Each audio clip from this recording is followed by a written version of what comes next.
امیر علیہ سنت نے اپنا واقعہ بھی سنایا کہ سفر حج میں مکے سے مدینے جا رہے تھے، نماز کا وقت ہوا اور فجر طلوع ہو رہی ہے، روشنی کچھ پھوٹ رہی ہے، اور ٹرک میں بیٹھے ہوئے آپ جا رہے تھے مکے سے مدینے، تو حالانکہ حاجی اور بھی تھے، لیکن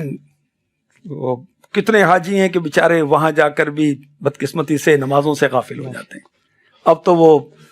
اور بھی پتہ نہیں کیا کیا ہو رہا ہوتا ہے۔ بہرحال امیر علیہ سنت فرماتے ہیں کہ میں نے جو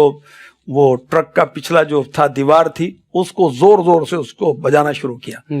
ڈرائیور وہ مطلع ہوا اور اس کو پتہ چلا، اس نے گاڑی روکی اور نے کہا ہم نماز پڑھنی ہے، تو ریگستان کے اندر وہاں پر آپ نے نماز فجر ادا کی۔ سبحان اللہ۔ یعنی امیر علیہ سنت یوں فرماتے ہیں کہ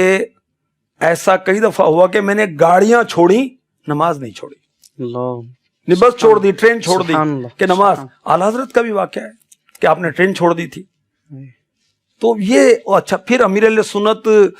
بیرون ملک سفر کرتے ہیں تو فلائٹ ٹائم وہ چوز کرتے ہیں کہ جس کے اندر نماز نہ آئے، اور نماز آ جائے تو آپ با اہتمام قیام کر کے نماز ادا کرتے ہیں۔ اور امیر علیہ سنت کی تربیت سے آپ کے مریدین الحمدللہ اس قدر ترغیب ملتی، جی بالکل، اور آپ کے مرید